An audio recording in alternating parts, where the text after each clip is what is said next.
Bienvenue sur Coran de ton cœur, le podcast qui t'aide à reconnecter ton cœur à ton Coran. Je suis Oustada Zainab, enseignante dans les sciences du Coran et médecin. Et depuis plus de 15 ans maintenant, j'apprends aux femmes à comprendre et à vivre leur Coran au quotidien. J'ai la ferme conviction que le Coran est la clé d'un cœur apaisé, d'une vie alignée et d'une relation saine et belle avec Allah subhanahu wa ta'ala. À travers ce podcast, je t'invite chaque semaine à puiser dans les merveilles de notre Coran et dans les sagesses de notre bien-aimé Muhammad sallallahu alayhi wa sallam, pour redonner un nouveau souffle à divers pans de ta vie. Prends donc ce temps pour toi et belle écoute.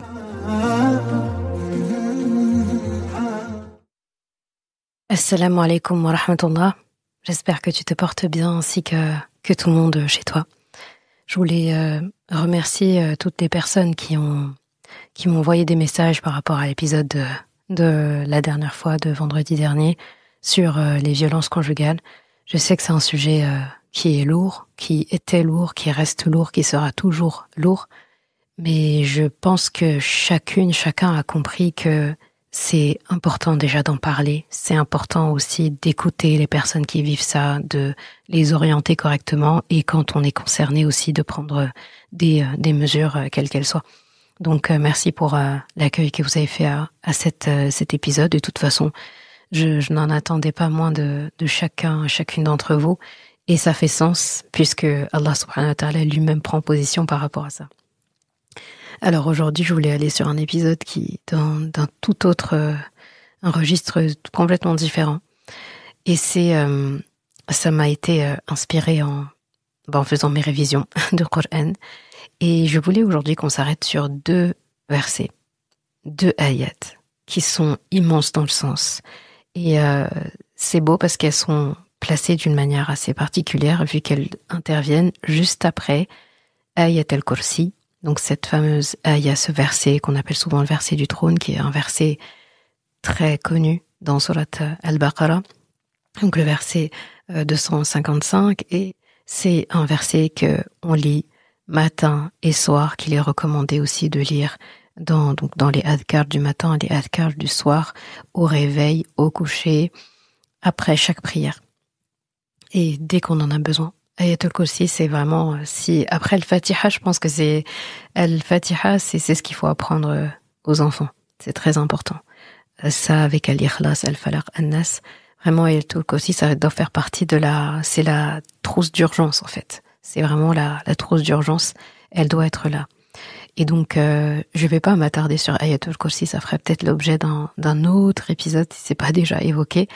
Mais je voulais parler de la suite, de ce qu'Allah dit. Parce que ce qu'on sait dans Ayatul Kursi, si je devais la résumer, c'est que Allah subhanahu wa ta'ala, dedans, il s'est présenté d'une manière, il s'est présenté avec majesté.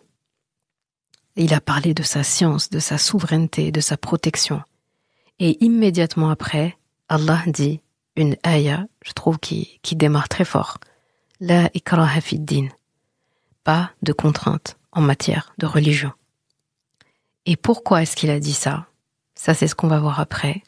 Mais je spoil, c'est parce que la clarté de la vérité suffit. Quand c'est limpide, on n'a pas besoin de forcer. Je vais te laisser avec les 2 ayats, du coup, qui ont motivé l'épisode du jour. Bismillahirrahmanirrahim. La ikraha fid din qad tabayyana ar-rushd min al-ghayy.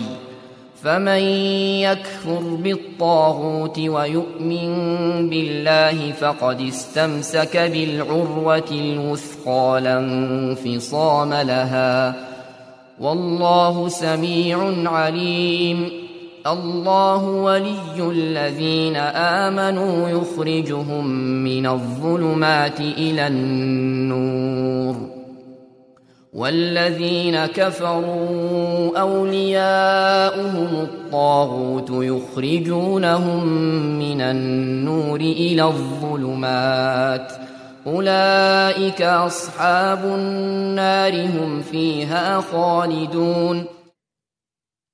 Pas de contrainte en religion. La voie droite s'est distinguée de l'égarement. Celui qui rejette les taroutes et croit en Allah a certes saisi l'anse la plus solide, qui ne se brise jamais. Allah est l'audient et l'omniscient. Allah est le wali de ceux qui ont cru. Il les fait sortir des ténèbres vers la lumière. Et ceux qui mécroient, leurs protecteurs, sont les taghut. Ils les font sortir de la lumière vers les ténèbres. Ceux-là sont les gens du feu, où ils y demeureront à jamais. Surat al-Baqarah, ayat 256 et 257. Alors, on va dérouler ces deux versets. Donc aujourd'hui, c'est raconte-moi un verset carrément. On va dérouler ces deux versets pas à pas. On va essayer de voir ici qu'est-ce qu'on peut comprendre par rapport justement à notre thème d'aujourd'hui. Pas de contraintes en matière de religion. Donc le contexte, le sens, l'actualité par rapport à ça. Et on va voir comment on peut mettre ça en scène. Alors, déjà, il y a un contexte historique à ce verset, pas de contraintes en religion. À Médine, et ça c'est Ibn Abbas qui nous explique ça, le cousin du prophète sallallahu alayhi wa sallam, grand exégète du Coran, il nous expliquait qu'à Médine, il y avait un usage pré-islamique qui existait chez certains Arabes, et c'était que lorsque une femme, un homme, un couple, une famille en tout cas, perdait un de ses enfants en bas âge, et à répétition, donc en gros, voilà, une mort, les morts juvéniles comme ça, donc à répétition, eh bien, la maman avait l'habitude de faire un vœu. La maman ou le papa avait l'habitude de faire un vœu. Et le vœu, c'était, si le prochain enfant survit, le prochain enfant que j'aurai, s'il survit, tellement ils en ont perdu, ils perdent espoir d'avoir des enfants, eh bien, je l'élèverai comme un Ahl Kitab, comme quelqu'un du livre. Et donc, c'est pour ça que après l'islam, donc quand le prophète sallallahu alayhi wa sallam a commencé à prêcher l'islam, que le Coran a commencé à être révélé, eh bien, on trouvait à Médine, dans des familles, des gens qui avaient des enfants élevés comme des juifs, par exemple. Donc, en général, c'était des juifs plutôt que chrétiens, mais des gens du livre. Et donc, des fois, on trouvait des familles comme ça, où ils étaient idolâtres, parce qu'avant que l'islam arrive, les gens étaient polythéistes, ils adoraient des idoles, et ils avaient un enfant qui était élevé comme un juif, par exemple. Donc, c'est assez particulier.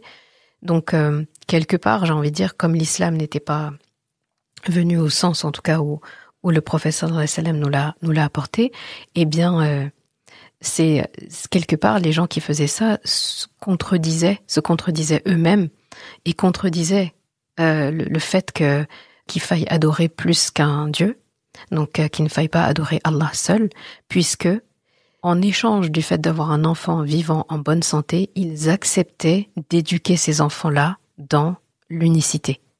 Donc il faut se dire que Ahlul Kitab, en tout cas jusqu'à cette période-là, ceux qui croyaient en Allah seulement, c'était les Juifs. Bon, les chrétiens, c'est discutable par rapport à la Trinité, mais c'était en tout cas des gens qui n'adoraient pas des idoles. Donc eux-mêmes voyaient que c'était ça la vérité. Et donc, après, quand l'islam est arrivé, quand il y a des familles comme ça qui se convertissaient donc à l'islam, et ils avaient donc un enfant qui était élevé comme un juif, parce qu'il y avait des juifs à Médine, il y en avait pas mal, donc ils étaient élevés, éduqués dans des écoles, etc., par des juifs. Et donc, quand l'islam est arrivé, comme je disais, eh bien, on s'est trouvé dans une situation où il y a des familles musulmanes qui se sont mis à dire, eh bien maintenant, on va les forcer à embrasser l'islam. Et c'est dans ce contexte qu'Allah a révélé la ikraha fid din, pas de contrainte en religion. Je trouve que ce contexte et cet exemple-là, et du coup, il est très frappant parce que ça met en scène plein de choses ici. À la fois, donc le fait qu'il faille pas contraindre quelqu'un à croire en une religion, donc ici l'islam, et ça met en contexte aussi une relation assez délicate d'un parent avec son enfant. Donc c'est très intéressant, faut garder ça en tête. Et la logique de dire pas de contrainte en religion, en fait, elle est très limpide. Elle est vraiment d'une grande limpidité parce que on contraint quand on n'a pas réussi à convaincre. Et même dans convaincre, on dit convaincre, donc il y a vaincre. Quand on n'a pas réussi à persuader, quand on n'a pas réussi à convaincre, c'est là en fait qu'on contraint. On force quand on ne veut pas expliquer ou quand on n'a pas la patience d'enseigner. Alors que l'islam, elle est une vérité évidente d'elle-même en fait. L'islam se défend par ses preuves, par sa cohérence, par son nour, sa lumière. S'il est accepté, l'islam, c'est un privilège pour celui qui accepte. Et s'il est rejeté, alors qu'il y a eu toutes les évidences, eh bien ça n'entache pas la vérité de l'islam, mais ça montre l'ignorance, ça montre l'incompréhension et ça montre le voile sur le cœur que la personne a. Et que ce soit Ibn Kathir, At-Tabari, As-Sa'di, Ibn Ashur, ils vont converger dans cette idée que la foi ne peut naître que d'un choix libre, parce qu'elle est le siège, elle siège dans le cœur. Et la contrainte, elle touche le corps, mais pas la conviction. Quand on veut contraindre quelqu'un à quelque chose, c'est pas son cœur qu'on va réussir à toucher. La personne, elle va faire, elle va agir, donc son corps va agir là où sa conviction et son cœur ne voudront pas. Donc, il y a une règle universelle, c'est que la loi ne peut naître que d'un choix libre. Et As-Sa'di écrit que Allah a rendu la vérité si claire qu'elle n'a pas besoin de contrainte. Dès qu'on doit contraindre, il y a un problème. En fait, comme je dis, on ne contraint que quand on n'a pas réussi plutôt, à convaincre. C'est là qu'on contraint. D'accord ? Quand on n'a pas la patience, quand on n'a pas la patience d'enseigner, quand on ne veut pas expliquer, là, on contraint. Et on voit que c'est pas la méthode d'Allah subhanahu wa ta'ala. Donc là, il y a une démarche en 2 temps qu'Allah subhanahu wa ta'ala a donné, et on va voir ça tout à l'heure. Il y a juste à regarder la structure de la ayah quand il dit la ikraha fi din. D'ailleurs, ikrah kariha. Donc ikrah est traduit contrainte, non pas de contrainte, et c'est aussi un mot qui a la même racine que le verbe détester. Kariha, c'est détester, avoir en aversion. Vraiment, c'est quelque chose que tu supportes pas.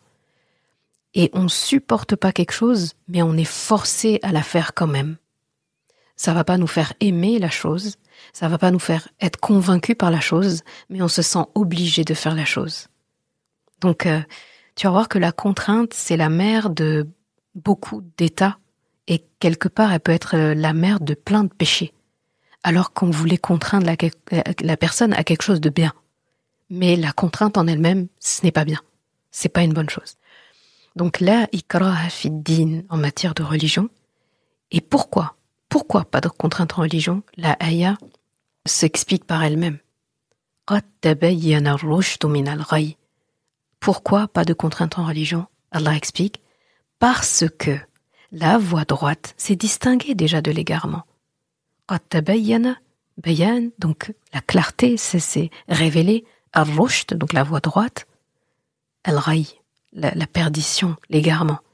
Donc en fait, parce que la vérité a éclaté, parce que la voie droite est claire, et la voie de l'égarement aussi est définie, bien il n'y a pas besoin de contraindre.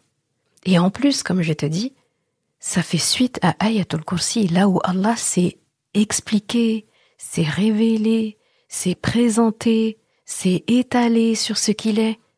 Finalement, Ayatul Kursi va répondre à toutes les facettes d'Allah où on peut se poser des questions. On peut se dire, oui, mais comment il peut s'occuper de tout le monde tout le temps? La ta'khudhuhu sinatun wa la nawm. Quand on veut expliquer où est-ce qu'il est, qu'est-ce qu'il fait, et quand on veut expliquer, oui, mais est-ce qu'il peut s'occuper de tout le monde? Quand on veut expliquer, mais et lui, qui s'occupe de lui? Ayatul Kursi répond à tout ça. J'ai fait exprès de pas la citer dans la traduction et dans l'écoute de l'épisode. Ça, c'est fait exprès pour te dire et te suggérer d'aller écouter Ayatul Kursi, de lire la traduction et de réfléchir sur l'essence. Et pour prendre Ayatul Kursi, pour bien la comprendre, tu vas prendre toutes les étapes qu'Allah mentionne dedans. Et tu vas toi-même chercher et découvrir à quoi il répond à ça. Quand il dit que le sommeil ne le touche pas, à quoi ça peut répondre? Quand il dit qu'il est là pour tout le monde, à quoi ça peut répondre? Quand il parle de sa royauté, à quoi ça peut répondre? Quand il parle de son kursi, à quoi ça peut répondre? Et si tu combines tout ça, tu vois qu'il répond à toutes les questions, toutes les objections que les gens peuvent se poser quand la question se pose de pourquoi est-ce que je devrais faire confiance à Allah? Pourquoi est-ce que je devrais le suivre et le croire aveuglément? Pourquoi est-ce que je peux lui faire 100% confiance? Et là, les gens, ils déroulent. Et ça, c'est des questions, par exemple, si tu te posais la question à un autre être humain, tu pourrais pas. Tu peux pas faire 100% confiance aveuglément, confier ta vie entière à quelqu'un sans sourcillement. C'est impossible. Parce que cette personne, elle dort. Donc à un moment donné, il n'y aura pas de vigilance. Cette personne, elle peut pas être à la fois en Afrique, à la fois en Asie, à la fois en Océanie, à Rome, à Paris, au Sénégal, à Médine, à Mecca, au Pérou, au Machu Picchu. Cette personne ne peut pas être partout. Donc déjà, elle ne peut pas s'occuper de tout le monde en même temps. Cette personne, elle a une durée de vie. Cette personne elle-même, elle n'est pas autosuffisante. Ayatul Kursi va répondre à tout ça. Et quand Allah annonce toutes les évidences, déjà ça répond à il est digne de confiance, 1000% et plus de confiance. Il n'a besoin de personne. Tu as besoin de lui. Tout le monde a besoin de lui. Il répond à tous tes besoins. Et qu'est-ce qu'il dit? Après t'avoir dit tout ce qu'il est, il te dit pas de contrainte en matière de religion de ce fait en fait. Tu as vu? Tous les chemins mènent à moi. Donc si tu suis une autre voie, donc la voie de Al-Raï, au lieu de suivre Al-Rushd, la voie droite, alors que tout a été exposé. Parce qu'une fois qu'Allah s'est présenté, on ne pourra plus dire qu'on ne sait plus qui il est. Une fois qu'Allah a présenté l'islam, on peut plus dire qu'on ne sait pas. Une fois que le prophète sallallahu alayhi wa sallam est venu avec toutes ces évidences et que le Coran a été révélé en entier, on ne peut plus dire qu'on ne savait pas. Quand tout ça est venu et qu'on a lu et qu'on a appris, qu'on a compris, qu'on a essayé de faire, qu'on nous a transmis, et là on dit « Ah, je ne savais pas, j'ai toujours pas compris en quoi Allah est digne de confiance », là la personne, c'est elle, quoi. Donc Al-Rushd est clair, Al-Raï est clair, donc la voie droite est claire, l'égarement est clair. Donc Allah a dit « J'ai pas besoin de vous contraindre ». Parce que la personne qui ne suit pas, elle se dénonce elle-même, elle se contredit elle-même, elle s'expose elle-même, elle s'affiche elle-même au non-sens. Et là, je parle pas de la personne ignorante. Je parle pas de la personne ignorante, je parle de la personne devant qui on a tout mis devant elle. Et malgré tout, alors qu'elle est convaincue, elle va choisir autre chose. Cette personne-là, finalement, elle perd même de l'estime aux yeux des gens. Elle perd même tout sens de crédibilité, d'authenticité, de bon sens. Parce que tout est là devant elle. Elle dit, ouais, mais... Parce que cette personne, ce qu'elle est en train de dire aux autres, c'est qu'elle veut pas du bien pour elle-même, elle veut pas du bien pour les autres, que, en fait, c'est la perdition totale, quoi. Et Allah dit, j'ai pas besoin de vous contraindre. Et tu vas regarder dans le Coran, tu vas regarder dans la Sunna, tu vas regarder avec ses prophètes, même avec les mécréants. Allah n'a jamais contraint personne. S'il avait contraint les gens, il n'y aurait pas de Pharaon, il n'y aurait pas Shaitan, il n'y aurait personne de mauvais, finalement. Il y aurait plein d'hypocrites, par contre. Parce que quand quelqu'un se sent contraint, malheureusement, et c'est là où je voulais en venir un peu plus tard, la contrainte, c'est une machine à fabriquer des hypocrites, malheureusement. C'est une boîte à fabrication d'hypocrisie. Donc on aurait eu plein d'hypocrites, beaucoup plus qu'on en a aujourd'hui. Mais Allah, il aurait pu contraindre Shaitan à se prosterner. Il l'a pas fait. Et pourtant, il sait que c'est ce qu'il fallait faire. Allah sait que Shaitan devait se prosterner. Il était obligé. Et il l'a pas fait. Donc il lui a laissé le choix. Parce que Shaitan, il connaît bien Allah. Il sait très bien. Il avait beaucoup d'évidence avant nous. Et pourtant, il a choisi sa voie. Donc Allah ne l'a pas contraint. Donc de ce fait, un des signes aussi pour lequel Allah est en toute légitimité de punir quand quelqu'un a choisi la mauvaise voie. Je parle de Al-Akhirah. Et pourquoi il y aura le paradis, il y aura l'enfer? Parce que là, personne pourra dire « Allah, tu m'as forcé à croire. Tu m'as forcé à faire ça. Tu m'as forcé à faire ceci. Il t'a pas forcé. T'as fait tes choix, en fait. T'as pas forcé. Si tu t'es senti forcé à un moment donné de quelque chose, regarde quel est l'humain qui t'a forcé. Regarde quel est le shaitan qui t'a forcé. Regarde quelle est l'idéologie qui t'a forcé. Regarde quel est le tarout qui t'a forcé. Et là, on va voir ces termes. Il y a des termes que j'ai laissés comme ça. Dans la traduction, t'as remarqué. Wali, je l'ai laissé comme ça. Et tarout, je l'ai laissé comme ça. C'est volontaire. Quand c'est des mots comme ça, c'est parce que je veux pas qu'on passe à côté. Et c'est difficile de traduire ces mots qu'Allah emploie juste avec un autre mot. Et d'ailleurs, c'est des mots, tarout par exemple, c'est un mot que les Arabes, au temps du prophète sallallahu alayhi wa sallam, quand le Coran a été révélé, ils ne connaissaient pas ces mots-là, ils ne comprenaient pas. Ils voyaient la racine, qu'est-ce que ça pouvait dire, mais le mot tel quel, sous cette forme-là, non. Ils connaissaient tara, yatro, mais ils ne connaissaient pas tarout. Qu'est-ce que ça voulait dire? Ils connaissaient toroyan, mais ils ne connaissaient pas tarout. Et là, Allah vient avec du vocabulaire basé sur des racines que eux ils avaient et ils connaissent, mais sur des mots qu'ils ne maîtrisaient pas. Et c'est ça toute la beauté. Donc, je voulais poser vraiment le contexte, bien expliquer par rapport à ça, Pourquoi Allah subhanahu wa ta'ala déjà pose ça? L'ordre des choses. Il commence par bien se présenter, très très bien se présenter avec Ayatul Kursi. Pour le coup, un verset qu'on lit plusieurs et plusieurs fois et je trouve qu'on prend pas assez le temps de regarder en profondeur. Ensuite, il dit de ce fait, la ikraha fid-din, pas de contrainte en matière de religion. Je vais pas vous faire détester le fait, en fait, de suivre ma voie. Parce que je vous l'ai expliqué, en fait. C'est si je vous l'avais pas expliqué, là, oui, je peux vous contraindre. Mais là, j'ai pas besoin. Et il dit, pourquoi j'ai pas besoin de vous contraindre? Pourquoi il n'y a pas besoin de contraindre dans la religion? Parce que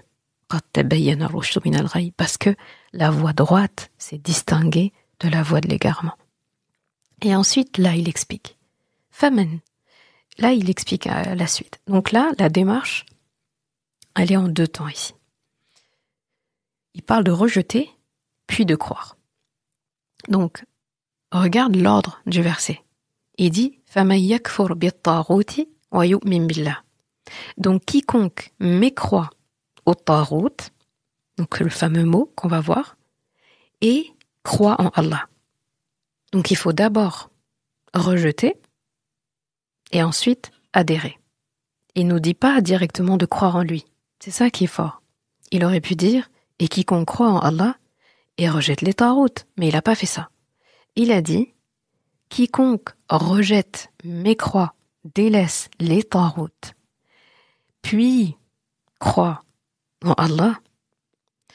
Pourquoi il a dit ça? Parce qu'un cœur qui est déjà occupé par des divinités qui sont concurrentes, qui essayent en tout cas d'être concurrentes à Allah, il peut pas accueillir pleinement le tawhid, l'unicité d'Allah. Il peut pas. Et avant que je définisse les tarout, j'ai oublié de faire un petit point, toujours par rapport aux contraintes. J'avais déjà étudié la question, et un de mes enseignants expliquait que les contraintes ici qui sont exposées, on pouvait les diviser en 3 niveaux de contraintes. Il y a les contraintes visibles, les contraintes intérieures et les contraintes inversées. Pour ce qui est des contraintes visibles, ça va être, par exemple, les sociétés qui imposent une croyance, une idéologie, mais genre unique, c'est comme ça et c'est tout. Ça peut être les régimes ou les milieux qui forcent à adopter un modèle religieux ou anti-religieux. Ça va être les familles qui vont imposer leur foi à leurs enfants sans jamais leur apprendre l'essence. Ça va être que contrainte sur contrainte. Après, on aura les contraintes qui sont intérieures, donc qui ne sont pas visibles de l'extérieur. Ça va être la peur du regard, la pression d'un groupe, le besoin d'appartenance. Ça peut se transformer en contrainte. Ensuite, ça va être parfois le fait qu'on ne pratique pas par amour d'Allah, mais pour plaire à son entourage, à un entourage. Et cette foi qui est contrainte, elle ne tient pas, parce que elle n'a pas de racine solide. Sa racine, c'est quelque chose d'éphémère, les gens, ce que les gens pensent. Et en plus, les gens, ils vont, ils viennent, c'est même pas une racine, en fait, ça. Et il y a les contraintes inversées.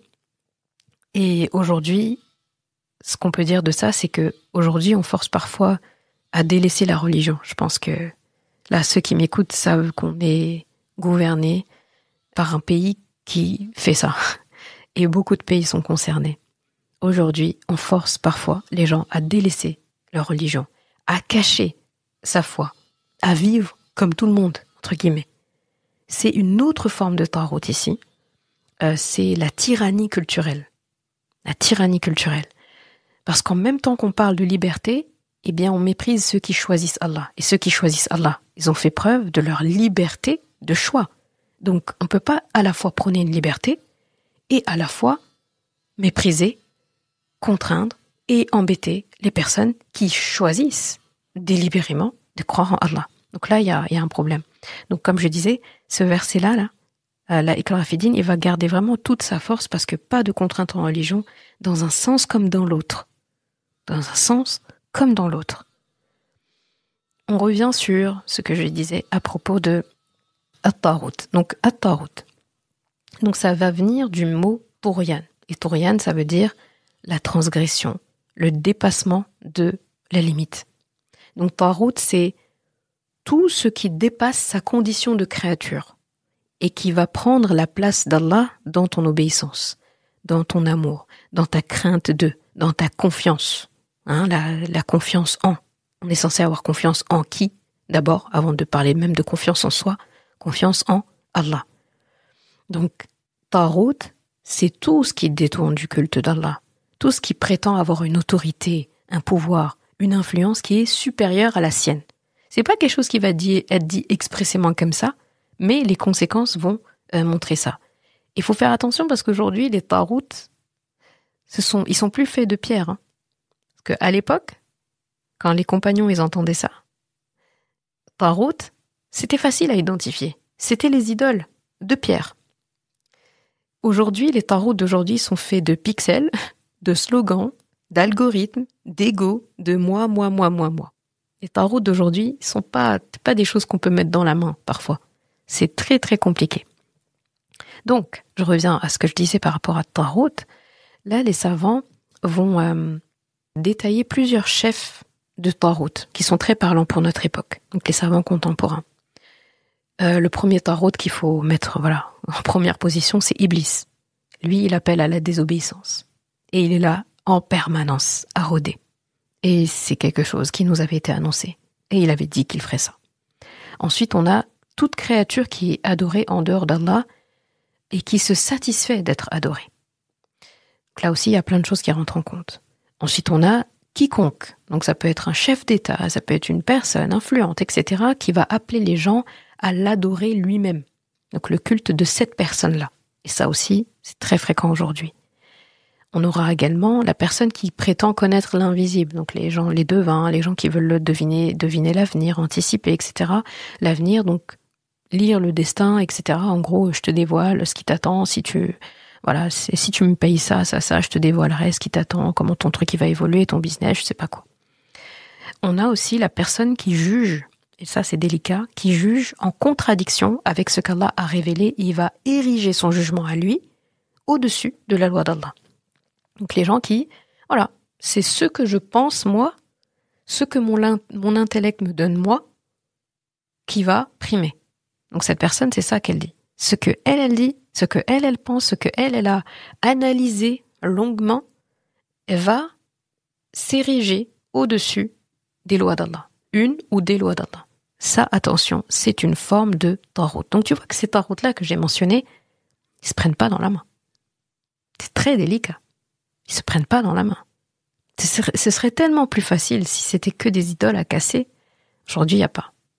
Donc, avant, il suffisait de briser une idole pour libérer un peuple. Aujourd'hui, il faut briser les illusions dans lesquelles sont bercés ce peuple. Donc là, vraiment, tu vois que là, ce que je viens de dire, c'est assez actuel avec ces chefs de tarout.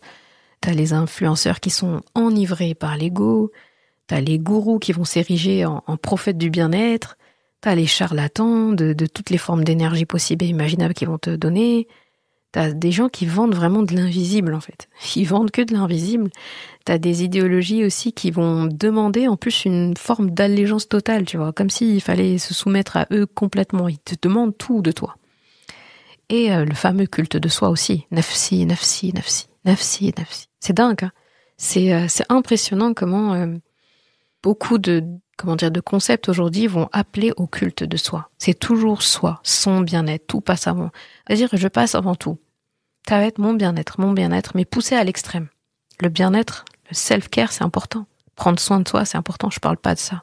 Je parle des gens, ils appellent, je pose mes limites, finalement, empiéter sur les limites de l'autre.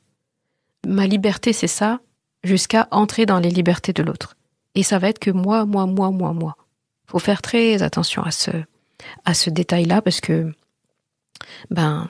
ça pousse à une forme de tarout, je pense, qui est parmi les plus dangereuses, c'est quand c'est soi-même. Quand on est soi-même le tarout ou quand on est soi-même le tarout pour les autres ou une partie de soi est un tarout pour soi-même. Donc, vraiment, là, tu vas ressortir avec ce terme-là, tu vas chercher les tarouts partout autour de toi.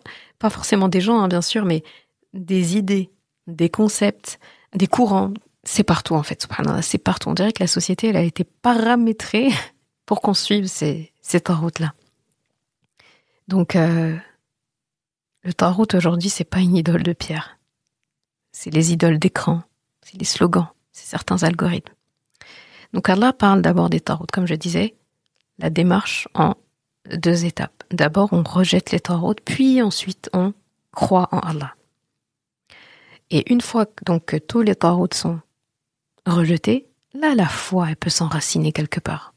Et le verset dit, alors, فَقَدِ اسْتَمْسَكَ بِالْعُرْوَةِ الْوُثْقَى. Il dit, quiconque finalement délaisse les taroutes, puis croit en Allah, eh bien, cette personne s'est saisie, il a saisi l'anse la plus solide. Al-urwati al-wuthqa. Très intéressant ces 2 termes-là, urwa et wuthqa. Donc, si on devait traduire directement, donc c'est l'anse la plus solide. Donc une anse solide qui ne se fissure pas, qui se fissure jamais.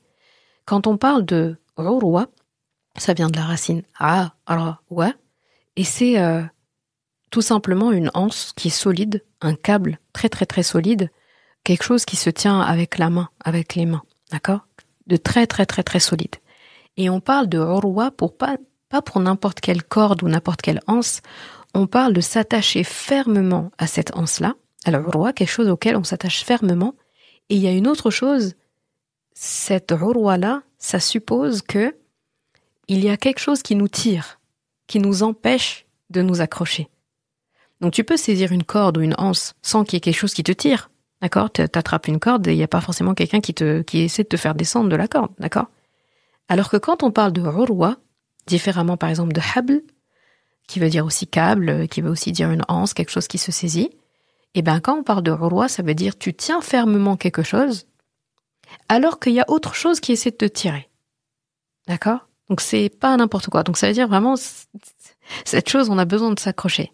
Donc al-urwa. Et Allah décrit cette urwa comme étant wuthqa. Il a aussi un terme très très intéressant, wuthqa, ça vient de la racine wathaqa, et wathaqa, dedans t'as withaq, mithaq, wathiq, d'accord ? Et wathaqa, dans sa racine, le verbe, ça veut dire le fait d'avoir confiance, de mettre sa confiance totale en quelqu'un, d'être ferme dans la confiance qu'on accorde à cette personne, de s'attacher aussi fermement, d'accord ? De se fier à quelqu'un, de prendre une résolution ferme, ça veut dire tout ça. Et quand on parle de wuthqa, c'est un adjectif, c'est quelque chose de très ferme, quelque chose de solide, et c'est ce en quoi on a une confiance inébranlable. Et c'est quelque chose dans lequel on est solide, on est ferme, fidèle plutôt, et c'est quelque chose qui ne peut pas se casser, elle peut pas se briser, elle est indéfectible. Donc comme tu vois, cette corde-là dont Allah parle, cette anse dont Allah parle, il y a plusieurs paramètres. Il y a le paramètre de quelque chose que tu saisis fermement, alors qu'il y a quelque chose qui essaye de te tirer. Ensuite, il y a la notion de quelque chose en lequel tu as confiance. Tu as confiance en cette corde. Et pourquoi ? Parce qu'elle ne peut pas se briser. N'importe quelle corde tu coupes, ça va se couper. Ou une chaîne, on va prendre une chaîne, elle peut se rouiller, elle peut s'abîmer, ça peut être rongé. Là, on parle, la corde dont Allah parle, le câble, l'anse dont Allah parle, ne peut pas se fissurer, ne peut pas se briser, ne peut pas se casser, ne peut pas se rouiller. Donc déjà, il y a la pleine confiance. Et donc, comme on a la pleine confiance, on s'accroche fermement. Et pourquoi on s'accroche fermement ? Parce qu'on est en train d'être tiré par quelque chose qui n'a pas l'air d'être de confiance. Tout ce qui est en dehors de cette urwa al-wuthqa, eh bien, n'est pas solide. Et donc, c'est très intéressant qu'Allah SWT utilise ce mot-là pour parler de ça. Donc, comme je disais, les savants, quand ils parlent de cette anse-là, il y en a qui vont dire que c'est l'islam, et d'autres qui vont expliquer que c'est le Coran, dans le même sens du hadith du prophète sallallahu alayhi wa sallam quand il parle du Coran, qui est une corde qui est tendue du ciel vers la terre. D'accord ? Hablullah al-matin. Donc, le câble d'Allah SWT qui est fermement tendu. D'accord ? Donc, ça peut être une métaphore ici. Ça peut être un synonyme de cette anse dont Allah SWT parle. Donc, il y en a qui vont dire que c'est le Coran, il y en a qui vont dire que c'est l'islam. Et les deux se rejoignent. Parce que finalement, qu'est-ce que le Coran si ce n'est une manifestation même de tout ce que l'islam est. Et donc, la religion d'Allah révélée au prophète sallallahu alayhi wa sallam. Et en fait, le message ici qu'il faut comprendre, c'est que c'est pas toujours facile. Par moments, on peut avoir l'impression, en fait, de nous tenir à ça, à cette anse-là, avec le bout des doigts. D'accord ? Mais c'est la seule attache qui peut sauver. On est convaincu. Donc là, ce qu'il faut comprendre, c'est que même s'il reste que quelques doigts accrochés, on peut avoir la conviction que cette anse-là, en tout cas, elle va pas se briser. Donc finalement, la balle est dans mon camp. Tout ce que j'ai à faire, c'est de m'y accrocher. Même s'il reste quelques doigts, je vais m'accrocher. Je ne tomberai et je ne lâcherai finalement cette corde qui, elle, ne me lâchera pas que si moi je fais la démarche volontaire de dire « ça y est, je lâche ». Mais si je veux m'accrocher, même s'il reste un doigt, quelques doigts d'une seule main, cette anse-là, elle me fera pas tomber. Elle me fera pas tomber parce qu'elle se brisera pas. Avec tout mon poids, elle ne se brisera pas. Encore plus, en plus, si on s'accroche avec très peu de doigts ou la main. Et ce qu'il faut comprendre, c'est que si tu lâches cette urwa, c'est pas dans le vide qu'on tombe. On chute directement vers ces taroutes finalement qui attendaient comme des animaux affamés que tu tombes de cette anse. Et eux, ils vont te ramener où ? Vers les ténèbres. Donc des lumières vers les ténèbres. Et là, c'est la ayah d'après dont Allah subhanahu wa ta'ala parle. Et là, regarde la pédagogie d'Allah subhanahu wa ta'ala maintenant.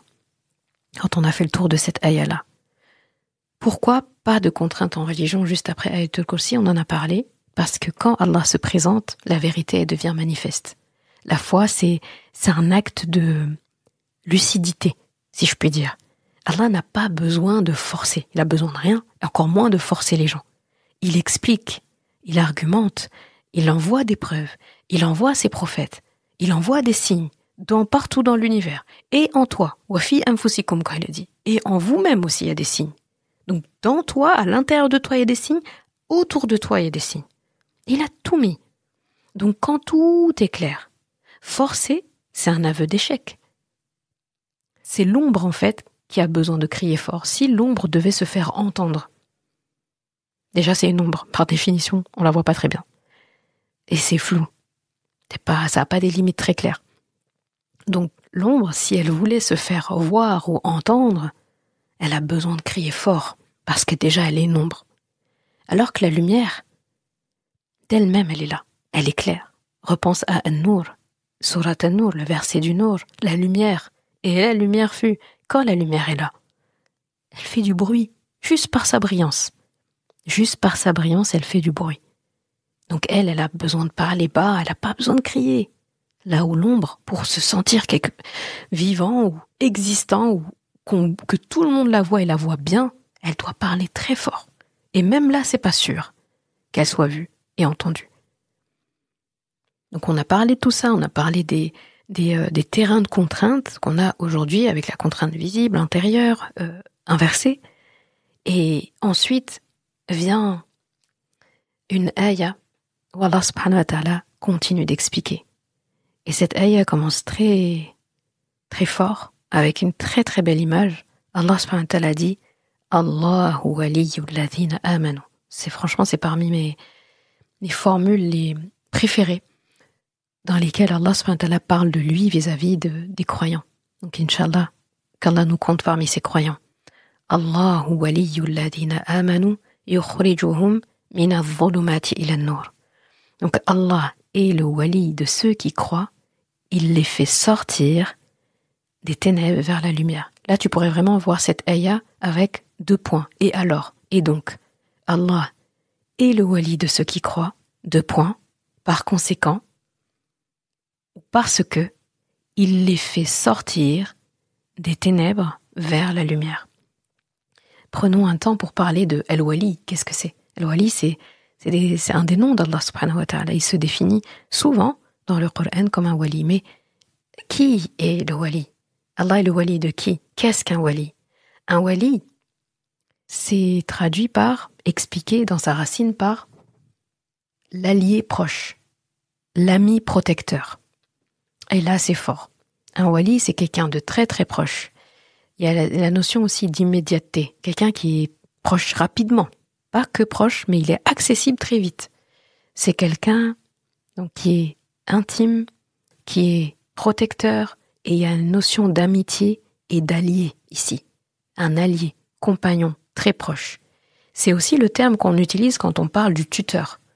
Pour une femme, une fille, une femme qui veut se marier par exemple, on parle de wali. Donc le père est un wali, et le wali de sa fille. Il peut y avoir un tuteur aussi qui est désigné pour être le wali, son oncle, quelqu'un d'autre. Donc on parle de wali.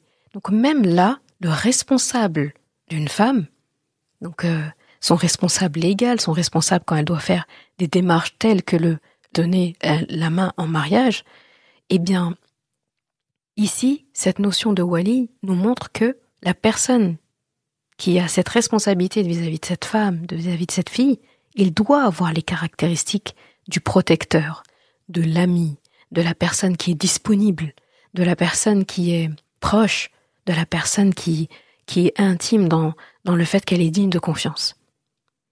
Allah dit qu'il est al-wali. Et c'est de la même racine aussi que maoula. Donc maoula, en plus, il y a la notion de posséder. Parce que quand on parle de wali, un wali ne possède pas, forcément. Il possède pas. Un wali, c'est vraiment la notion de cette personne est protectrice.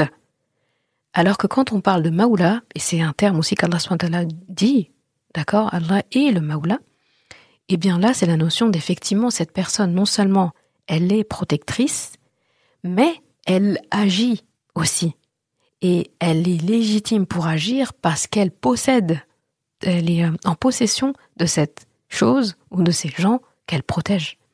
Et dans maoula, il faut se dire qu'il y a l'action. Là où wali est plus l'adjectif, est plus l'état. C'est un potentiel. Donc Allah, il est à la fois dans le potentiel de faire et il fait effectivement. Alors que quand c'est un être humain à qui on dit wali, on ne peut pas dire qu'un être humain, il est maoula de tout. D'ailleurs, maoula, c'est un terme aussi qui est employé en arabe, mais on en parle pour dire quelqu'un qui possède. On peut le dire des fois d'un père. Mais bon, c'est pas un terme qui est très utilisé aujourd'hui. Et on le disait avant, quand l'esclavage existait encore, pour dire un maître par rapport à l'esclave. D'accord ? Donc on voit bien que ce terme sied qu'à Allah subhanahu wa ta'ala en réalité, qu'il est maoula alladhina amanu, waliyyu alladhina amanu. Donc Allah, tantôt il dit wali, tantôt il dit maoula. Donc des termes très intéressants. Donc, et à l'inverse, donc quand on parle d'Allah, à l'inverse, ça c'est pour les tarout, mais avant tout, je termine avec ça, c'est qu'Allah, donc en tant que wali, ça veut dire qu'il prend soin, il accompagne et il élève. D'accord ? Et à l'inverse, ceux qui ont d'autres walis qu'Allah, d'accord ? Allah dit, et donc ceux qui ont comme wali autre que lui, donc là il dit les tarout, eh bien ils sont reconduits de la lumière aux ténèbres. Et là regarde la dynamique. Allah parle des croyants qui progressent vers la lumière, d'accord ? Il les sort des ténèbres pour les amener vers la lumière. C'est-à-dire que sans Allah, tu peux pas. Si Allah t'a pas sorti, s'il n'y a pas l'action d'Allah, l'intervention d'Allah, tu peux pas être dans la lumière. Si tu vas pas chercher l'intervention d'Allah. Et si l'intervention d'Allah n'est plus là, ou n'est pas là, où il a été délaissé, eh bien la personne, elle part de l'état de être dans la lumière et il retourne vers les ténèbres. Donc les tarout, il dit qu'ils les sortent de la lumière. Donc les tarout, ils vont pas aller chercher les gens qui sont déjà dans les ténèbres. Leur action ici, elle est d'aller chercher les gens qui sont dans la lumière vers les ténèbres. Donc tu comprends comment on peut être des cibles très potentielles en fait. Les tarout n'agissent pas sur les gens qui sont dans les ténèbres, c'est déjà fait. Donc ils vont vers les gens qui sont dans la lumière pour tenter de les emmener vers les ténèbres. Et donc là, la dynamique, comme je disais, le croyant progresse vers la lumière et celui qui s'abandonne au tarout s'éloigne de la lumière. Donc à chaque fois, la lumière, c'est elle qui va être le curseur. Soit on va vers elle, soit on la quitte. Et là aussi, les savants vont parler de 3 grandes formes de ténèbres. L'ignorance, donc le fait de ne pas savoir, pas chercher à savoir, et ça, c'est guéri par la connaissance. Ils vont parler du doute, et le doute se guérit par la certitude, donc il faut aller chercher le point de certitude. Et enfin, la désobéissance. Et ça, c'est guéri par la piété et la constance dans la croyance. En fait, quand Allah est ton wali, il va t'accorder guidance après guidance. Donc en fait, le game changer, celui qui veut réussir, juste fait de sorte qu'Allah soit ton wali, va chercher l'amitié d'Allah, va chercher son amitié protectrice. Va t'inscrire dans sa wilaya, d'accord? Dans sa protection. Parce que qu'est-ce qu'il va faire? Il va te donner guidance après guidance, c'est-à-dire que il va remplacer l'ignorance dont j'ai parlé tout à l'heure par le savoir, le doute par le yaqin, la certitude, et la désobéissance, il va la remplacer par le goût de lui obéir. Ah, que c'est bon ça. Et dans ce monde, comme dans l'autre, c'est-à-dire dans ici-bas et dans l'au-delà. Et celui dont Allah est l'allié, il ne sera pas abandonné le jour du jugement.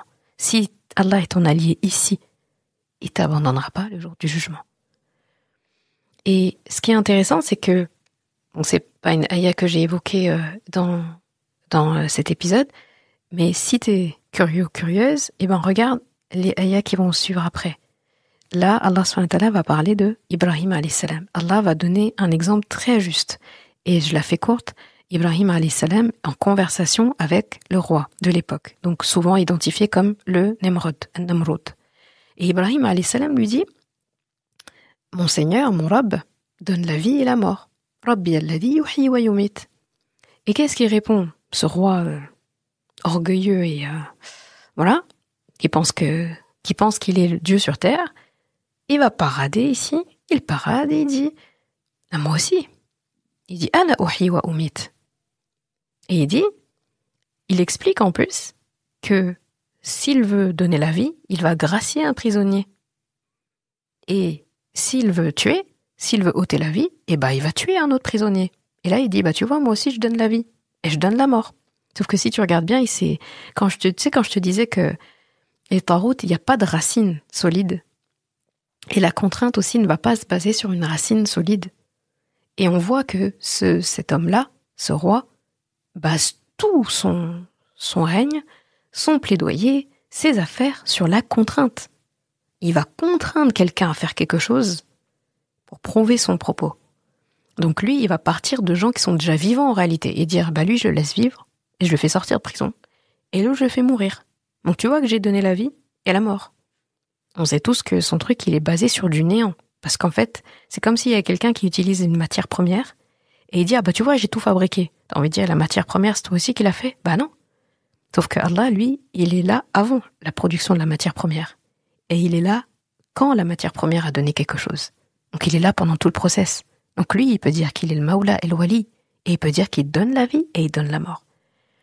Et Ibrahim alayhi salam, très fort, franchement, très très fort. Parce qu'en fait, lui, il va déplacer l'argument. Il va remettre l'argument à Allah. Son propos, c'était: Allah est celui qui donne la vie et la mort. L'autre dit: moi aussi. Ibrahim alayhi salam, il s'égare pas. Il revient. Il remet le curseur là où il avait démarré.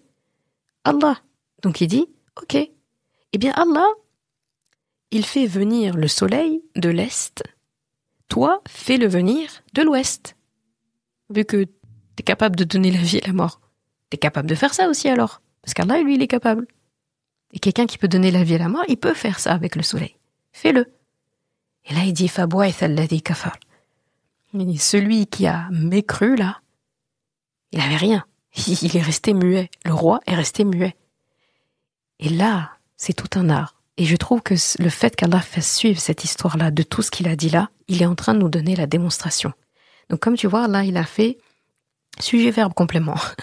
Il a fait l'introduction, développement, bien expliqué. Oui, non, tout est expliqué. Et après, il nous fait don et une grâce et il nous offre un très bel exemple. Il nous donne l'exemple, l'illustration. L'illustration est tellement belle finalement qu'elle pourrait être la leçon à elle-même. Là, la foi ne s'impose pas par la force. Ibrahim alayhi salam, il s'est pas agité, il s'est pas énervé, il a pas dit: tu oses dire. Il a même pas repris le roi sur ce qu'il venait de dire. Il a même pas argumenté sur ce que... Mais non, il a même pas pris le temps de faire ce que moi j'ai fait. Mais c'est impossible de... Voilà, il a donné la vie, la mort, il a pris un prisonnier. Il a même pas essayé d'expliquer que son truc, il tenait pas la route. Il s'est pas attardé à ça. Il s'est même pas fatigué. Là, il a préféré montrer que la foi ne s'impose pas par la force, elle s'impose par l'évidence. Et cette évidence, c'est Allah.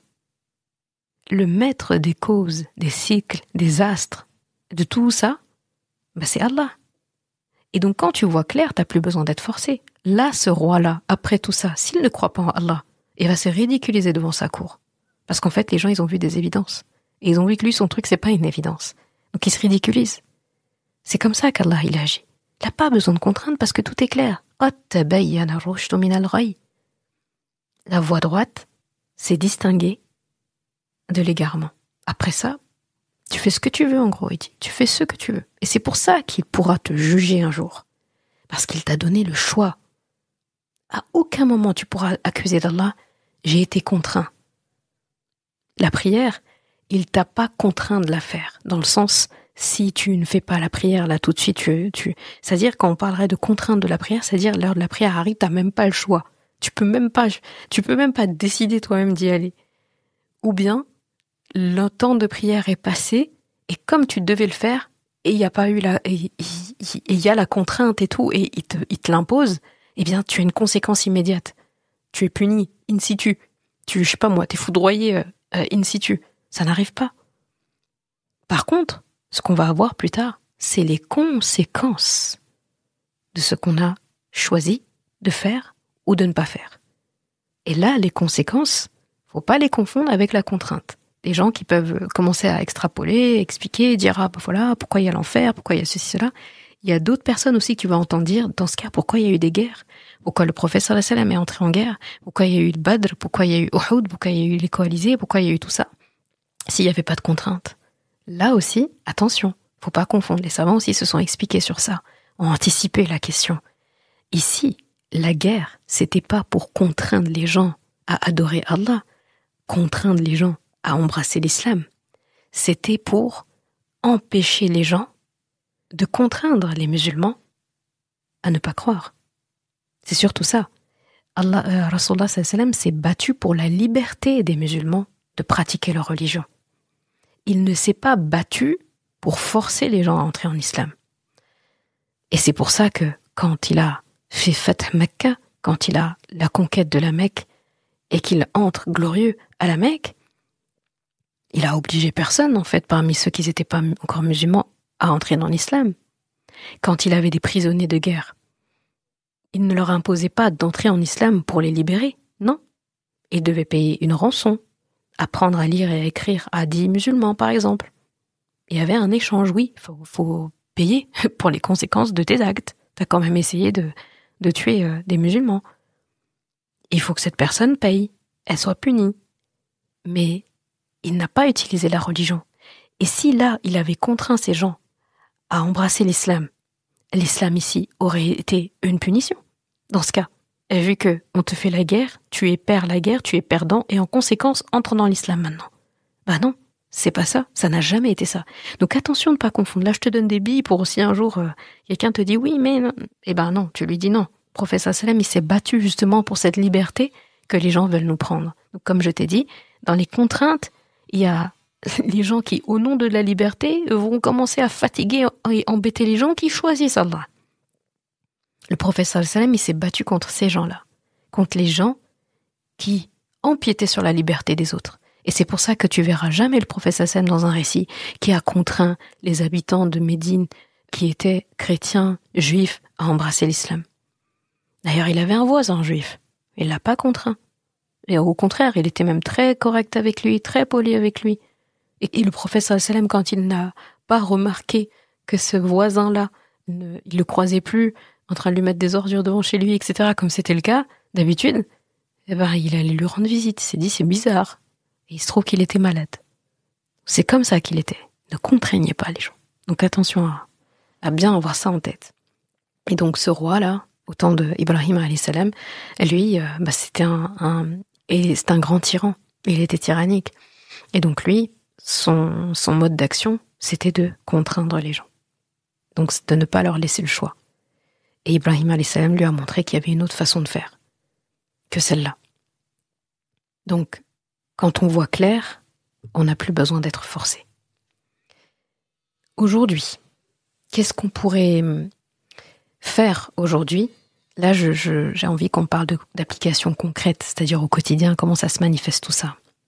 Là, je pense à quelque chose comme, par exemple, on va faire dans l'ordre, ou plutôt de manière méthodique. Alors, si tu veux transmettre sans contraindre, vu que c'est ce qu'Allah nous explique à travers toutes ces ayats, ce que je peux te conseiller, par exemple, c'est d'expliquer avant d'exiger quoi que ce soit. L'obéissance, elle va suivre la compréhension. Et c'est comme ça qu'Allah agit avec nous. Tu peux aussi prier pour la guidance, la lumière du cœur chez l'autre personne à qui tu parles. Parce que la contrainte, comme je l'avais dit un peu plus tôt, la contrainte, elle ne fabrique que de l'hypocrisie. La contrainte fabrique de l'hypocrisie. Donc fabrique des gens qui vont faire d'apparence, mais qui dans leur cœur pensent le strict contraire. Donc, prie pour que cette personne, sa lumière entre dans le cœur. Parce que l'hypocrisie, elle siège dans le cœur. Ensuite, il faut donner du temps. La foi, c'est quelque chose qui prend le temps de s'enraciner. Tu vois, des racines, elles se font pas du jour au lendemain. Et si une plante, un arbre, un fruit tient bien, c'est parce que la racine est solide. Et une racine solide, ça prend du temps à se faire. Et ça doit prendre du temps parce qu'elle devra supporter tout ce qui est sur elle. Le tronc, les branches, les fruits, les tempêtes, les changements de saison, etc. Tout ça, la racine ne bouge pas. C'est qu'elle a pris du temps pour être ce qu'elle est. Donc la foi, faut la voir comme un enracinement. Faut pas la voir comme un coup de peinture. J'aime bien cette métaphore parce que la peinture, du coup, on peut la gratter, on peut l'effacer, on peut mettre du dissolvant, on peut repeindre par-dessus, on peut la masquer. Non. Ensuite, donc là, c'est si tu veux transmettre sans contrainte. Et si tu as de l'influence, c'est-à-dire si tu es un parent, un enseignant, un responsable quelconque, il y a une chose que j'aimerais qu'on évite ici, c'est faut éviter le chantage affectif. Le chantage affectif. Parce que ça, dans le cadre des parents-enfants, par exemple, pour moi, ça fabrique des enfants qui vont obéir à l'affect, mais pas à Allah. D'ailleurs, comment on fabrique des enfants qui vont mentir plus tard? Qui mentent et qui vont prendre pour habitude de mentir. C'est avec la contrainte, c'est avec la peur. Voilà. Ah d'ailleurs, en parlant de contrainte et de peur, ça m'a fait penser à les agressions. Dans la loi, même dans la loi française, quand on dit toutes les choses qui peuvent être qualifiées d'un VIOL, eh bien, entre en compte le fait de forcer la personne, donc la contrainte dedans, la surprise est dedans, donc la menace est dedans. Mais tu vois, le mot contrainte, il y est. Quand la personne, on lui laisse pas le choix, donc c'est-à-dire il n'y a pas de consentement, c'est un péché même dans la loi française, en fait. Donc, c'est dit. Donc, faut éviter le chantage affectif. Il faut séparer le principe de la personne. Il faut corriger l'acte. Il faut respecter la dignité. Et là, ça me fait penser au prophète sallallahu alayhi wa sallam. C'est arrivé plusieurs fois ça. Il fait que ça quasiment. Il va vraiment séparer l'acte de la personne. Et c'est pour ça que il avait cette facilité des fois de parler de mécréants, qui sont restés mécréants, ou de mécréants qui sont plus tard devenus musulmans, en sachant leur parler de leur qualité. Je pense par exemple quand il a parlé de Khalid ibn Walid, quand il lui a parlé à lui-même, il lui avait écrit, il avait envoyé des paroles à son sujet.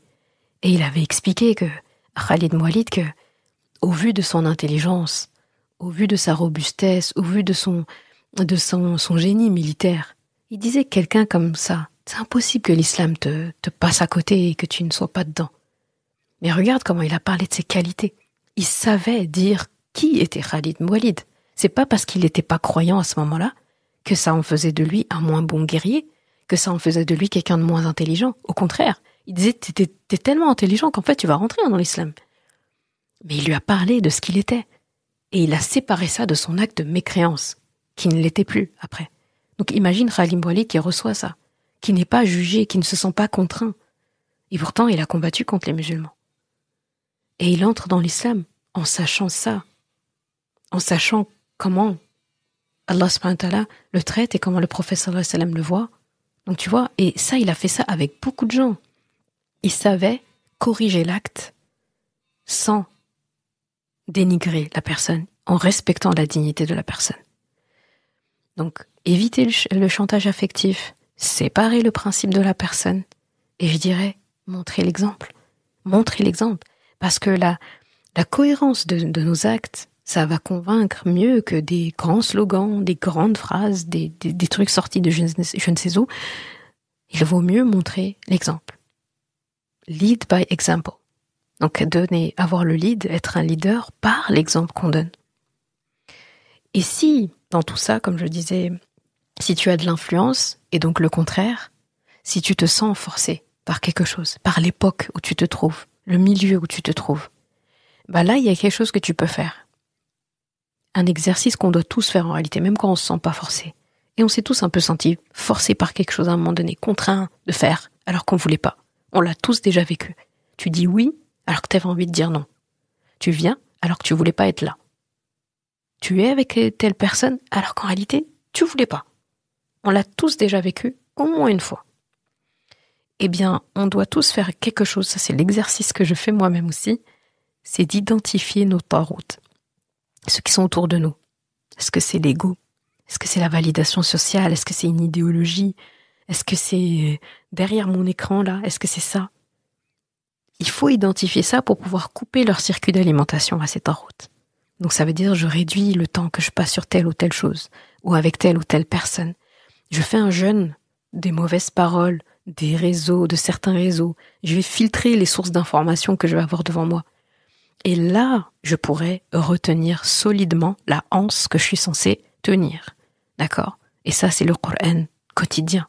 C'est la prière à l'heure. C'est le dhikr quotidien. C'est fréquenter les gens de bien. Et rappelle-toi. En fait, quand on ne s'arrache pas à un tarout, à une idole, sans s'attacher à Allah, si tu arrives à t'arracher de ça, donc de sortir des ténèbres, le seul chemin, c'est vers Allah, vers la lumière. Donc vraiment ça. Et vraiment, la question là que je disais, tarout là tout à l'heure, faut vraiment se poser cette question. Et là, ça me fait penser à une petite anecdote, je vais finir certainement par ça, où, subhanallah, ça c'était après l'épisode sur les violences conjugales. J'ai eu à parler avec quelqu'un, et cette personne a trouvé bon de me suggérer de regarder une série coréenne en plus. J'ai envie de dire, genre, j'ai une tête à regarder des séries coréennes ou c'est comment? Mais bon, passons sur ça. Et elle me dit, tu sais, c'est une série coréenne, elle est sur Netflix, elle a cité tous les trucs que j'avais pas besoin d'entendre sur Netflix, et tu vas voir, ça se suit facilement. Bon, c'est des épisodes de presque 2 heures, non, je crois, je sais pas. Et long en plus, j'ai pas compris les séries coréennes, turques, sénégalaises, égyptiennes, tout. C'est long. C'est long, il y a beaucoup d'épisodes. Des fois, je me dis, comment on fait pour regarder ça? C'est pas bien de passer autant de temps sur des choses. Bref, son argumentaire, c'était, je me suis dit, d'ailleurs, je voulais te suggérer de regarder cette série-là. Faut pas me demander le titre et tout, je ne sais même plus, je sais plus. Et donc, ça parle ça énumère vraiment les violences conjugales, il y a physiques, psychologiques, administratives, tout. Et dedans, et puis la personne, elle est là, elle avait l'occasion de vivre une seconde vie, et puis elle se rend compte que son mari avec sa copine et tout ça. Et là, je lui ai dit, bon, d'accord, mais j'ai pas le temps de regarder ces choses-là, mais par curiosité, et parce que je savais que je voulais préparer cet épisode d'aujourd'hui que t'écoutes, et qu'on allait mentionner les taroutes, je me suis dit, on a un tarout, on en tient un. Identifions. Et j'ai vraiment fait l'exercice. Donc, j'ai pas regardé la série parce que j'ai pas le temps. Désolée, mais vraiment, je peux pas. J'ai regardé le titre. Je fais une recherche Google. Voilà. Comme les gens y font, ils googlisent les choses. J'ai fait une recherche Google. J'avais besoin d'analyser. Parce que je m'étais dit, un tarout comme celui-là, il y en a plein. Et c'en est un. Pourquoi? Parce que quand j'entendais la personne m'expliquer qu'il a fallu finalement tous ces épisodes, des saisons complètes d'une série, pour comprendre juste que, tu vois, ça nous sensibilise sur les violences conjugales. D'accord. Donnons une chance à ce truc. Donc j'ai regardé juste l'affiche, les synopsis, les acteurs qui sont dedans, l'affiche acteur, un peu les résumés de ça. J'ai même regardé un court extrait, genre une bande-annonce. J'ai arrêté là, je pouvais pas aller plus loin. Et en fait, je me suis dit, ah oui, d'accord. Voilà, ils sont où les tarout. Et là, je voulais sensibiliser sur cette banalisation qu'on a aujourd'hui. Et franchement, on se met tous dans le même sac. Hein. On a tous déjà vécu, on a tous regardé les films de Noël quand on était petits, ou certains dessins animés, ou comment ils appelaient ça, saga du dimanche, des trucs comme ça. On a tous eu ça quand on était petits. Hein. Et je me suis dit, faut vraiment qu'on questionne tout ça. Comment est-ce qu'on peut donner notre temps, du crédit, une attention, et en plus tirer des leçons d'un truc qui, finalement, du début à la fin, nous a plus exposés à du tarout et à tout ce qui va venir voler notre concentration, voler nos idées, voler notre réflexion, voler notre temps, etc. Et là, j'ai analysé vraiment d'une manière pragmatique, comme quelqu'un qui veut justement aller vers la lumière. Vu que tout ce qu'on fait, on est censé chercher la lumière. Donc je me suis posée, je me suis dit d'accord, sans juger les acteurs, tout ça, c'est pas mon problème. Mais qu'est-ce qu'on retient de ces gens, les gens quand ils écoutent et quand ils regardent ça? Ils vont retenir les acteurs qu'ils ont préférés. Ah, celui-là, il me revient pas. Ah, elle est belle. J'aime bien la façon de penser de celle-là. Celle-là, une peste. L'autre, ceci, cela. Et il regarde son expression de visage. Et il regarde ses mimiques. Et de là, on va s'inspirer des tenues vestimentaires de ces gens-là. On va s'inspirer de leur façon de penser. On va même piquer des anecdotes et des refs de ces films et ces séries-là.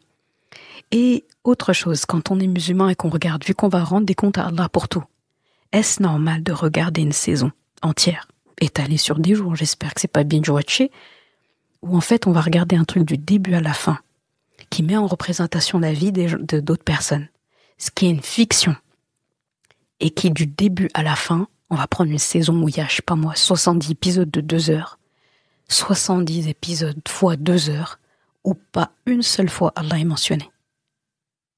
Je pense que c'est factuel. Pas une seule fois Allah est mentionné. Je parle même pas de dire Bismillah, de dire Inch'Allah, de parler au futur et de dire Inch'Allah. Je parle même pas de tout ça. Allah n'est pas mentionné une fois. Par contre, donc là je prends le cas de la série coréenne, il y aura dedans, on va assister aux prières des gens à l'intérieur, et souvent ils ne vont mentionner leur Dieu ou leur divinité, ou s'ils sont chrétiens dedans, que quand le personnage principal ou je sais pas quoi, il est en détresse, il est anxieux, il a un problème, là tu vas le voir joindre les deux mains, Seigneur s'il vous plaît, tu vas le voir aller dans l'église que dans ces moments-là. Donc là, ça véhicule trop de leçons. Ça véhicule que on va adorer Allah, on va aller demander à Allah que quand ça va pas. Mais quand ça va, tu les vois pas dire merci mon Dieu. Tu les vois pas faire du chouk, du hamd ou du dhikr. Tu les vois pas prier. Que quand ça va pas. Donc c'est ça qui est représenté. Ensuite, qu'est-ce qu'on voit d'autre? Ça, c'était la chose. Déjà, juste un truc du début à la fin, là, il est pas mentionné, c'est compliqué, je trouve. Pour un truc qui est divertissant. On parle pas d'une leçon à la fac et d'un cours de médecine ou d'un cours de droit.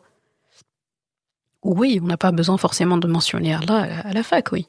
Eux le feront pas, mais voilà. Ensuite, parlons d'une série, comme je dis, sur plein de saisons. Bon, j'exagère quand je dis 70 épisodes de 2 heures, mais c'est pour dire à quel point ça prend du temps. 70 épisodes de 2 heures, juste la saison 1, où on va être exposé du début à la fin à des gens qui s'habillent en ne respectant pas la awra, en ne respectant pas la tenue vestimentaire, la pudeur de mise que nous impose notre religion. Donc on s'expose à une forme de nudité. On s'expose à des femmes dont on va voir les jambes, les cuisses, le décolleté, etc. Les hommes, pareil. C'est pas normal. On va voir des gens dans des scènes où même s'il n'y a pas des scènes vulgaires, il y a la suggestion de ce qui se passe. Si vous voyez une vidéo, un film où on va pas voir deux personnes en train de commettre zina, mais on les voit entrer et la porte se fermer. C'est pas normal d'exposer son cerveau à regarder ces choses-là.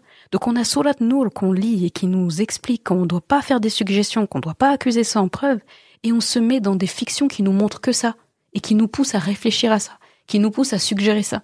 Qu'est-ce que ça veut dire si ce n'est un appel de ces choses-là, de cette tarout-là, à nous dire c'est comme ça qu'il faut faire dans la vraie vie? Faut pas s'étonner en fait finalement qu'on ait du mal à avoir le bon soupçon si en fait on passe notre temps à regarder des choses qui nous poussent à avoir le mauvais soupçon, qui nous poussent à deviner, vu que c'est que des scènes suggestives juste pour ne pas heurter la sensibilité des gens, mais on va quand même suggérer ce qui s'est passé. Ne parlons pas de la relation des parents et des enfants dedans, le manque de respect, la tricherie, la médisance, les mauvaises transactions financières, le religieux où ça va pas. Et après, à la fin, on va dire, oui, mais ça sensibilise sur les violences conjugales, tu vois.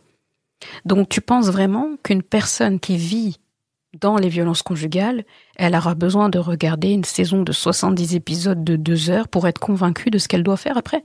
Quand elle finit de regarder toute cette série, je sais pas combien de temps elle va mettre pour la regarder. Est-ce que là, elle va finir? Est-ce que cette série-là va lui permettre de se dire à la fin, super, maintenant, je sais qu'est-ce que je dois faire. Je dois faire ça, je dois faire ça, je dois faire ça. Ou, voilà, j'ai toutes les clés pour sauver mon mariage parce que c'est sauvable. Et, ou, oh non, là, ça doit s'arrêter parce que j'ai toutes les clés pour éduquer mes enfants, ceci, cela. J'ai toutes les clés pour faire enfin ce travail et ce projet que j'avais besoin de faire. Toi et moi savons que c'est pas le cas. Et comme on repart pas avec ces choses-là, on repart avec plein de choses. On repart avec plein d'autres choses, en fait, finalement, qui sont invisibles. Et là, agissent les taroutes. Donc tu vois comment il y a des personnes qui se sont alliées finalement pour acheter ta concentration, ton discours, ta pensée, ton temps, tes valeurs. Et ça commence très tôt avec nos enfants. Les dessins animés sont gorgés de ça. Que dis-je? Dessins animés, des films, ces séries-là maintenant, c'est pour eux.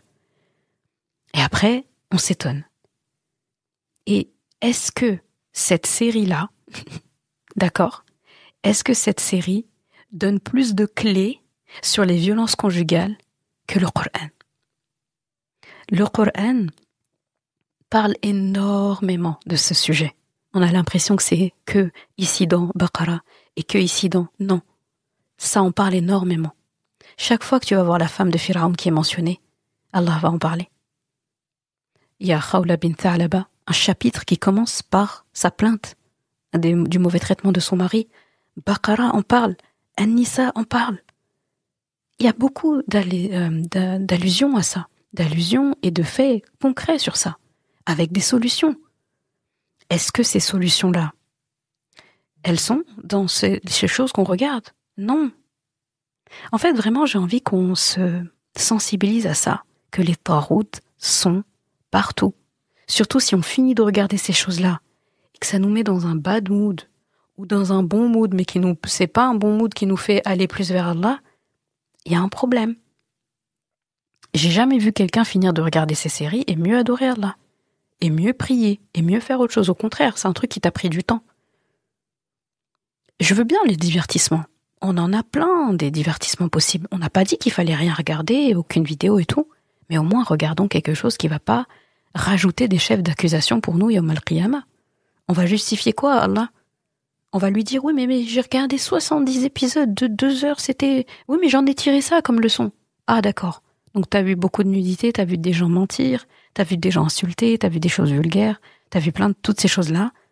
Tu as regardé un truc qui dure autant de temps où je n'étais pas mentionné une seule fois, et quand t'as fini cette chose, ça t'a plus diverti qu'autre chose, ça t'a plus éloigné de moi qu'autre chose. Ok?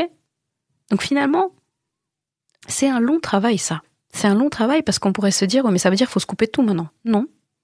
Mais c'est juste qu'on a une époque où en fait, nos taroutes, ils sont très vicieux. C'est tout. C'est tout. J'ai presque envie de dire, c'était presque plus simple quand il suffisait de les briser et de les casser. Parce qu'aujourd'hui, c'est pas briser, c'est pas casser, c'est plus que ça. Vraiment, c'est plus que ça. Donc, pose-toi la question. Comme je t'ai dit, moi, j'ai pris cet exemple-là. C'était un exemple un peu amusant, mais en réalité triste aussi. Parce que ça, je le sais, on est baigné dans ça. Tout nous pousse à regarder. Et d'ailleurs, Netflix est né comme ça. Netflix est né comme ça. Au début, c'était quelques vidéos. Il n'y avait pas cette notion de mettre des saisons entières. Quand les gens ont regardé une saison et ils devaient attendre avant de regarder la saison suivante et il y avait de l'attente et les gens partaient de la plateforme, tout s'est fait mais comment on fait pour retenir les gens dans la plateforme? Donc on leur a mis à la demande les saisons à la suite. Et je trouve que c'est même pas sain. Ça nous manque le temps où quand on voulait regarder un programme à la télé ou quelque part, fallait attendre le samedi soir, fallait attendre la saga du dimanche, fallait attendre tel jour, fallait attendre telle heure. Il n'y avait pas de j'enchaîne et je regarde finalement tout le programme de la semaine en une journée. Aujourd'hui, il y a ça. Franchement, là, il nous a mis des grands challenges aujourd'hui. On a des grands challenges. À l'époque, ils en avaient aussi, adaptés à leur époque. Chaque époque, quand tu regardes ces challenges, il a l'impression que c'est super dur. Franchement, je leur souhaite pas, moi, aux gens qui étaient avant nous, d'avoir les challenges qu'on a aujourd'hui. C'était quelque chose, hein. Avant, il y en avait d'autres. Quand on regarde juste la condition des femmes, la liberté, etc. et tout, oui, avant, une femme, elle pouvait même pas hériter, elle pouvait même pas posséder de l'argent, elle avait rien à son nom. On leur envie pas non plus, hein. Mais je pense qu'ils nous envieraient pas certaines choses non plus. Donc vraiment, chacun, comment Allah, il lui a calibré les choses. Donc les taroutes, là, faut les passer au peigne fin parce qu'il y a du travail. Et c'est possible. C'est possible. Et pour ça, là, il a donné la solution.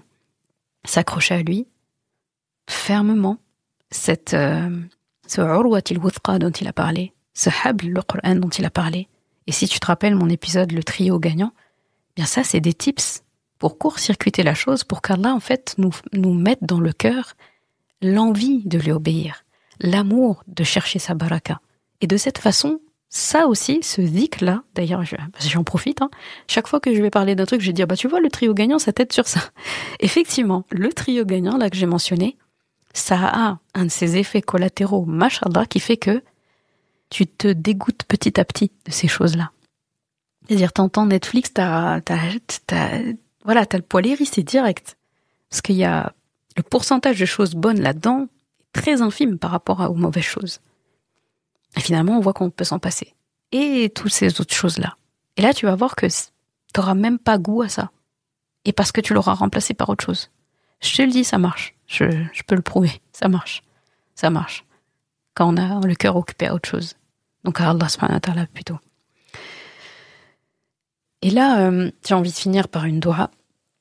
Et cette doua-là, j'y ai pensé en entendant Youssouf alayhi salam parler. Le prophète Youssouf alayhi salam. Quand il a conclu avec les retrouvailles avec son père, sa famille, les gens qui se sont prosternés devant lui comme son rêve qu'il a fait au début de la sourate, il termine par un discours qu'il adresse directement à Allah. Il fait doua. Et dedans, il dit, et j'aime beaucoup, donc Rabbi qad ataytani min al-mulk wa 'allamtani min ta'wil al-ahadith fatir as-samawati wal-ard anta waliyyi fi ad-dunya wal-akhirah tawaffani musliman wa alhiqani bis-salihin. Là, il commence par glorifier Allah, expliquer tout ce qu'Allah a fait pour lui, et après, il va faire une invocation, une très belle invocation. Et je voulais vraiment reprendre ça, baser ça, ma doua sur ça. Ça m'a beaucoup parlé quand Youssouf alayhi salam a dit ça. Donc la traduction c'est « Rabbi, tu m'as donné du pouvoir et tu m'as enseigné l'interprétation des rêves. C'est toi, le créateur des cieux et de la terre. Tu es mon wali. » Donc là, il a repris ce terme « Anta waliyyi fi dunya wal akhirah » ici-bas et dans l'au-delà. Fais-moi mourir en parfaite soumission et fais-moi rejoindre les vertueux. J'aime beaucoup cette doua de Youssouf alayhi salam, cette parole qu'il a eue. Et au milieu, il dit « Anta waliyyi fi dunya wal akhirah, Anta waliyyi, tu es mon wali. » Et c'est parce qu'Allah est son wali, et c'est parce qu'il a choisi Allah comme wali, qu'il a eu tout ça, qu'il a eu le pouvoir, qu'il a pu avoir l'interprétation des rêves. C'est parce qu'Allah est son wali. Et la suite, après avoir dit qu'il est son wali, c'est qu'est-ce qui me reste après tout ce que tu m'as donné et du fait que tu es mon wali. J'aimerais que la fin, tu vois, il a parlé du début, j'aimerais que la fin aussi se termine bien et que je finisse avec les bonnes personnes. Et ma doua par rapport à ça, c'est Ya Allah, sois mon wali. Faut qu'on demande à Allah subhanahu wa ta'ala, Ya Allah, sois mon wali. Sors-moi des ténèbres vers ta lumière. Fais-moi mourir soumis. Fais-moi être parmi les pieux. Donne-moi tout ce que quelqu'un qui te prend comme wali a comme opportunité, comme bénédiction. comme privilège. Franchement, quand j'ai vu je me suis rappelé, dans mes révisions, dans les révisions, on récolte pas mal de choses, hein. Quand on révise le Coran, franchement, on a des beaux cadeaux, des rappels. Et cette doua-là de Youssouf alayhi salam qui termine finalement par ça, il rappelle, quand il parle d'Allah, il parle de lui comme wali, tu es mon wali. Finalement, ça pourrait conclure la sourate. Quand on comprend ça, quand on a lu tout Surat Youssouf et on voit ça, on se dit, ça fait ça en fait d'être le wali d'Allah. Tout ce que ce prophète a traversé, à la fin il dit à Allah, tu es mon wali, tu es mon protecteur, mon ami protecteur, mon ami proche protecteur. Tu m'as protégé pendant tout ce temps et tu as été proche de moi pendant tout ce temps. Et il veut le rester en fait. Et je me dis, il y a une formule gagnante ici. Et Youssouf alayhi salam, il nous a donné une formule gagnante. Il faut qu'on aille copier-coller directement et dupliquer la méthode, tout simplement. Et donc, on fait au plus simple et on demande à Allah subhanahu wa ta'ala d'être notre wali. Donc, en résumé, après Ayatul Kursi, Allah n'a pas dit soumettez-vous par la force, il a dit pas de contrainte, parce que j'ai déjà tout clarifié. Tu n'as pas besoin d'écraser, tu as besoin d'éclairer. Tu n'as pas besoin d'être dur, tu as besoin juste d'être vrai. Tu n'as pas besoin de tarout, tu as besoin d'Allah. Donc tiens bien ton urwatil wuthqa, tiens bien l'anse solide. Même si tes doigts tremblent un peu des fois, lâche pas. Parce que ce qui est sûr, c'est que cette anse-là d'Allah subhanahu wa ta'ala, elle se brisera jamais. Merci d'avoir écouté cet épisode. Et comme toujours, si ce podcast t'a apporté du bien, alors une chose à faire, t'abonner pour ne rien rater. Et si il te semble pouvoir être utile à d'autres personnes, sens-toi libre de le partager et même de laisser un commentaire et la note de ton choix sur ta plateforme d'écoute préférée. Ce sera une belle manière de me faire savoir que ce podcast doit continuer et être écouté par le plus grand nombre. Je confie à Allah subhanahu wa ta'ala le soin de préserver ta foi, ton honneur et ton cœur. Je te laisse à présent passer un bon moment avec ton Coran et je te dis à vendredi prochain pour un nouvel épisode. Assalamu alaikum wa rahmatullah.